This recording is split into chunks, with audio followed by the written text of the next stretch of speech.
Okay, so we are moving with the unit 15. Name is measles, tuberculosis and whooping cough. अलग देखो, हम क्या कर रहे हैं, स्टेप बाय स्टेप जैसे जैसे यूनिट प्रोसीड कर रहे हैं ना, वैसे वैसे हम डिसीजेस को प्रोसीड कर रहे हैं. तो हम मीजल्स के बारे में पढ़ेंगे. मैंने आप लोगों को एक वैक्सीन बताई थी जो मीजल्स में लगती है. क्या नाम था उसका, याद है क्या किसी को? MMR एक मैगजीन्स बताई थी मैंने. MMR? हाँ, मीजल्स मम्स ट्यूबरकुलोसिस के लिए MMR रहती है. मेरी बेटी को भी लगा है. हाँ, लगा होगा. तो MMR वैक्सीन थी. सो आगे बढ़ते हैं. मीजल एक वायरल इन्फेक्शन है, वायरस की वजह से होता है, जो कि मेनली चिल्ड्रंस को अफेक्ट करता है, जो कि 3 साल से कम के होते हैं. If it's one of the most common childhood disease. ठीक है. कॉजेटिव एजेंट क्या है? तो मीजल वायरस. अगर आपको ये डिसीज का नेम याद है तो आपको वायरस का नेम ईजिली याद हो जाएगा. किसको ये डिसीज हो सकती है? तो ये बच्चों में बहुत ज़्यादा कॉमन है, जो 3 साल से छोटे हैं. बहुत सीवियर होती है किसमें? माल नरिश्ड बच्चों में, जिनमें न्यूट्रिशन प्रॉपर नहीं होता. और कॉमन होती है विंटर के टाइम पे. दोनों को अफेक्ट करती है, बॉयज़ और गर्ल्स इक्वली. इसमें कुछ ऐसा जेंडर वाली चीज़ नहीं होती. मोड देखिए कैसे स्प्रेड होता है. तो ड्रॉपलेट इन्फेक्शंस के थ्रू, लाइक किसी ने कफिंग की वजह से, खांसने की वजह से या स्नीजिंग की वजह से. डायरेक्ट कांटेक्ट होता है with the nose throat secretion, तो भी ये फैल जाता है, और यूरिन की सिक्रीशन से भी. ठीक है. कंटेमिनेटेड आर्टिकल्स, कोई ऐसी चीज़ छीली जो मान लो किसी को है मेजल्स, उसको सर्दी खांसी, उसने कुछ टच किया, फिर वही चीज़ किसी हेल्दी पर्सन ने टच कर लिया. देन हाईली कंटेजियस, बहुत ज़्यादा कंटेजियस होता है. कंटेजियस मतलब पता है आप लोगों को क्या होता है? वाला बीमारी. हाँ, कंटेजियस, जिसमें स्प्रेड बहुत तेजी से होता है. इंक्यूबेशन पीरियड, तो 8 से 13 दिन का इंक्यूबेशन पीरियड, मतलब वायरस घुसेगा तो 8 से 13 दिन बाद सिम्टम्स दिखाना शुरू करेगा. एवरेज 10 दिन लेके चलते हैं. सिम्टम्स देखें तो थोड़ा फीवर रहता है, कफ होती है, रनिंग नोज होती है, लाल कलर की आंखें हो जाती है, जिसे कंजक्टिवाइटिस भी बोलते हैं. स्वेलिंग, ठीक है, कंजक्टिवाइटा की स्वेलिंग.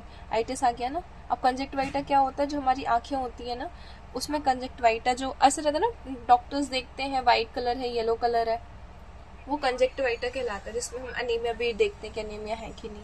फिर ग्रीनिश वाइटिश स्पॉट्स हो जाते हैं, कैसे? Greyish whitish. ठीक है, ग्रे और वाइट कलर के माउथ के अंदर.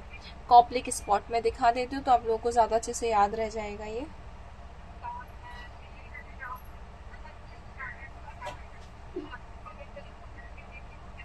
ये देखो, हाँ, ज़्यादा अच्छे से किस में दिख रहा है? दिख रही है ग्रेइश कलर का स्पॉट, है ना, टंग में. इसमें भी दिख रहा है. वैसे ये दिख रहा है कि नहीं? यस. ठीक है.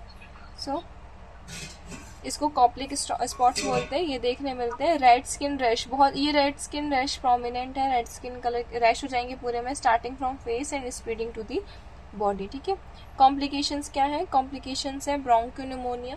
ब्रोंकोनिमोनिया मतलब जो मैंने आप लोगों को एक ब्रोंक्यूल्स नाम की चीज़ बताई थी, वहाँ पे निमोनिया हो जाना, सीवियर डायरिया होना, माल न्यूट्रिशन, मिडिल ईयर का इन्फेक्शन. मैंने आप लोगों को बताया था ईयर के 3 पार्ट होते हैं, आउटर इनर, आउटर मिडल और इनर. तो मिडिल ईयर में इन्फेक्शन हो जाता है, जहाँ पे बोन्स होती है. मैंने बताया था ना बोन्स में. फिर ईयर ड्रम्स बताए थे, याद हो तो. फिर ब्लाइंडनेस, विटामिन ए की डिफिशियंसी की वजह से. मेंटल रिटार्डेशन, ये रेयर होता है वैसे. और डेथ हो जाती है सीवियर केसेस में. मैनेजमेंट देखें तो कोई स्पेसिफिक एंटीवायरल ट्रीटमेंट तो नहीं है, पर यहाँ पे हम वैक्सीन्स लगाते हैं. Bed rest, plenty of fluid, antipyretics दी जाती हैं फीवर के लिए.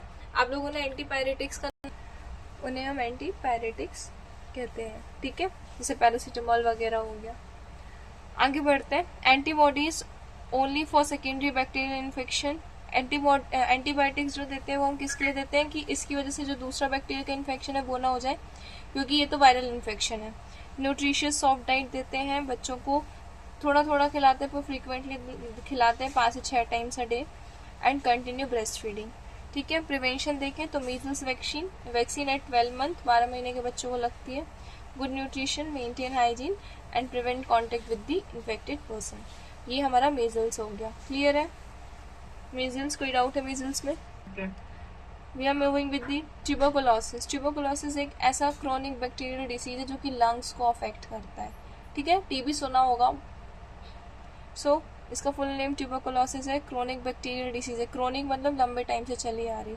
मेनली लंग्स को अफेक्ट करेगी और साथ में अलग और भी ऑर्गन्स को अफेक्ट कर सकती है अगर सीवियर होगी तो. कॉजेटिव एजेंट देखें तो एक बैक्टीरिया है जिसका नाम है माइकोबैक्टीरियम ट्यूबरकुलोसिस। रिस्क फैक्टर्स क्या है इसके, किस किस की वजह से हो सकता है, मतलब वल्नरेबल हो जाएगा वो बच्चा, ये पर्टिकुलर इंसान।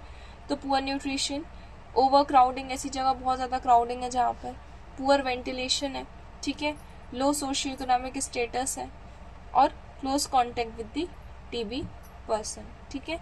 मोड ऑफ स्प्रेड देखें तो अगर किसी को है टीबी और अगर वो खांस रहा है या स्नीज कर रहा है तो उसकी ड्रॉपलेट्स की वजह से हवा में उड़ते हुए वो किसी दूसरे पर्सन को इन्फेक्ट कर सकता है।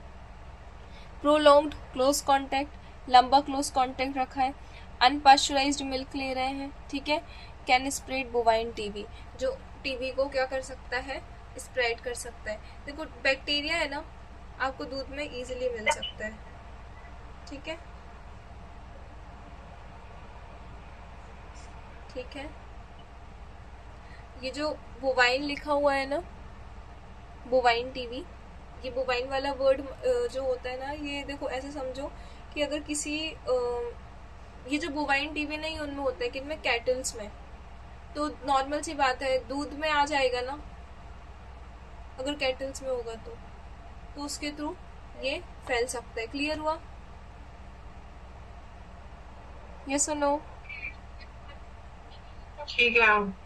इंक्यूबेशन पीरियड 4 से 12 हफ्ते का रहता है, डेज नहीं वीक लिखा है, ठीक है, मतलब 1 महीने से लेके 3 महीने के बीच के बाद 3 महीने के बीच में सिम्टम्स दिखना स्टार्ट होंगे।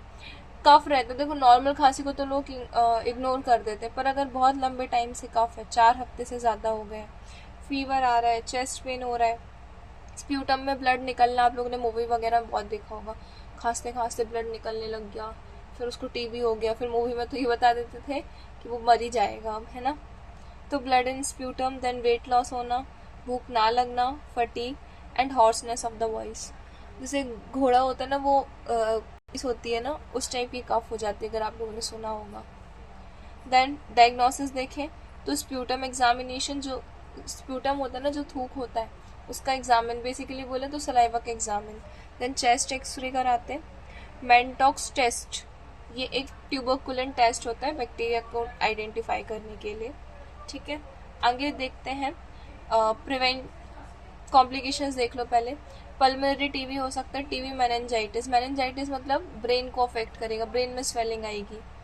बोन एंड ज्वाइंट टीबी भी हो सकता है, किडनी टीबी भी हो सकता है, और इंटेस्टाइनल टीबी भी हो सकता है, ठीक है। प्रिवेंशन देखते हैं तो improve living condition, good ventilation चाहिए, ठीक है, अर्ली डायग्नोसिस करना है, कंप्लीट ट्रीटमेंट होना चाहिए, आधे अधूरे में नहीं छोड़ना है। बीसीजी वैक्सीन का फुल फॉर्म, ये बहुत टफ है पर याद करना पड़ेगा, इम्पोर्टेंट हो सकता है आ जाएगा। बीसीजी वैक्सीन जो है ये 3 महीने में बच्चों को लगाई जाती है। मिल्क को अच्छे से पास्चराइज करना है, और इनडिस्क्रिमिनेट स्पिटिंग, कहीं भी लोग स्पिट कर देते हैं ना, उसको अवॉइड करना है, इवन खुद को भी नहीं करना चाहिए। मना किया आगे मैनेजमेंट देखते हैं तो एंटी टीबी ड्रग्स, जो टीबी ड्रग्स के अगेंस्ट काम करती हैं, आइसोनिजाइड देते हैं, ठीक है, देन इथामाब्यूटोल देते हैं, ये सब केमिकल्स के नाम है। स्ट्रेप्टोमाइसिन देते हैं, पैरा अमाइनोसैलिसाइलिक एसिड देते हैं, और रिफामाइपेसिन देते हैं, ठीक है, रेजिस्टेंट केसेस के लिए, जैसे जिनमें ये ड्रग्स काम नहीं करे तो फिर ये दिया जाएगा। लॉन्ग टर्म ट्रीटमेंट चलता है, आप लोगों ने देखा होगा टीबी वालों का ट्रीटमेंट बहुत लंबा। आगे बढ़ते हैं, ये कंप्लीट हुआ, बूफिंग कब पर आए, लास्ट है ये, कोई डाउट है इसमें? याद ही करना मैडम, डाउट तो क्या है इसमें। समझ में आ गया? हाँ मैम समझ में आ गया। वूपिंग कफ की बात करते हैं, इसे परटूसिस बोलते हैं। डेफिनेशन देखें तो हाईली इन्फेक्शियस बैक्टीरियल डिसीजेज है जो कि मेनली इन्फेंट्स और यंग चिल्ड्रंस को अफेक्ट करती है, ठीक है। वूपिंग कफ एक कफ होता है, एक होता है वूपिंग कफ। कॉजेटिव एजेंट देखें तो बॉर्डेटेला पर्टुएसिस की वजह से होता है, ठीक है। ये पर्टुएसिस याद कर लो तो पर्टुएसिस तो याद हो ही जाएगा। अब ये याद ना आए तो कॉजेटिव एजेंट में पर्टुएसिस ही लिखाना, अगर ये याद आ जाए तो। मोड ऑफ स्प्रेड देखें तो ड्रॉपलेट इन्फेक्शन, आप लोग को तो पता होगा खांसी ऐसी फैलती है ना, लोग क्यों हाथ लगाते हैं खांसते टाइम पे, क्यों सजेस्ट किया जाता है, क्योंकि नॉर्मल खांसी भी फैल जाती है ना। फिर डायरेक्ट कॉन्टेक्ट, मेरी बेटी भी स्कूल से बहुत ये इन्फेक्शंस लेकर आती है, फिर मुझे भी हो जाता है वो। इजीली होता होगा। Then direct contact with respiratory secretions को अवॉइड करना है. लाइक खांसते खांसते ऐसा भी होता है कि म्यूकस जम जाता है, फिर लोग उसे निकालने की कोशिश करते हैं. तो डायरेक्ट कांटेक्ट को बिल्कुल अवॉइड करना है और कंटेमिनेटेड आर्टिकल्स को टच नहीं करना है. इंक्यूबेशन पीरियड 7 से 10 दिन बाद हमें देखने मिलेगा. सिम्टम्स देखें तो बहुत ज़्यादा रनी नोज होगी, माइल्ड कफ रहेगा पर रहेगा सीवियर स्पास्मोडिक कफ. कफ के अटैक्स आते हैं ना, आप लोगों को भी हुई होगी खांसी खैर इतनी लाइफ टाइम में, एकदम से कफ के अटैक आते हैं वो जोर जोर से.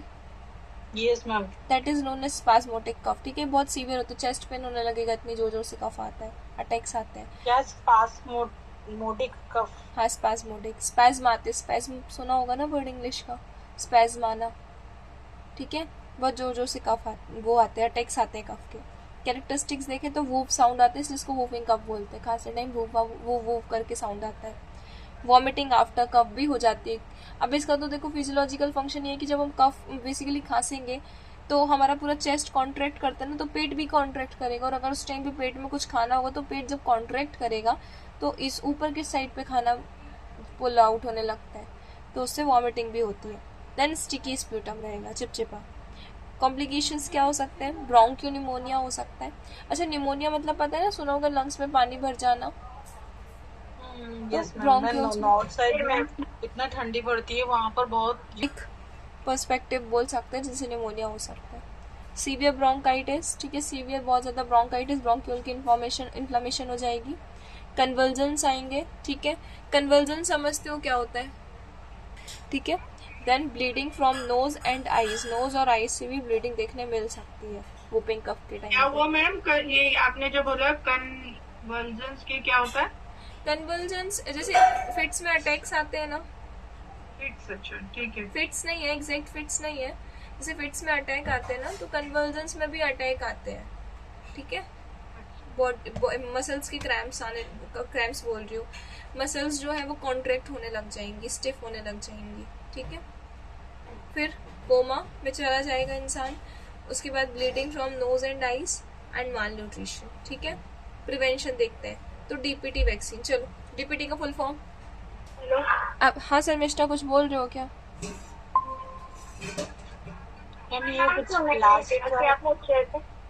क्या बोल रहे हो सर मिस्टर? आवाज सही नहीं आ रही सर मिस्टर. हाँ सोनिया क्या बोल रहे थे? टाइप कर दो सर मिस्टर, आप मैसेज कर दो. क्या बोल रहे थे आप सोनिया? ये लास्ट का टिटनेस है शायद. शायद नहीं, टिटनेस ही है. अभी हम क्या पढ़ रहे हैं? Diphtheria. D for diphtheria, P for pertussis, PERTUSIS and T for tetanus. 3 चीजों के लिए लगती है वैक्सीन, डिप्थेरिया, टिटनेस और पर्टुसिस. डिप्थेरिया पढ़ चुके हैं हम. ठीक है. Health education, isolation from infected child and avoid करना सस्पेक्टेबल चिल्ड्रंस, जो बच्चे जिनमें ये बीमारी हो सकती है उनका एक्सपोजर. ठीक है. देन यहाँ पे कुछ क्वेश्चंस लिखे हुए हैं, अटेंड कर लेना. जो क्वेश्चन ना समझ में आए मुझसे पूछ लेना. ये यूनिट 15 कंप्लीट हो गई. कोई डाउट है इसमें? अब ये लास्ट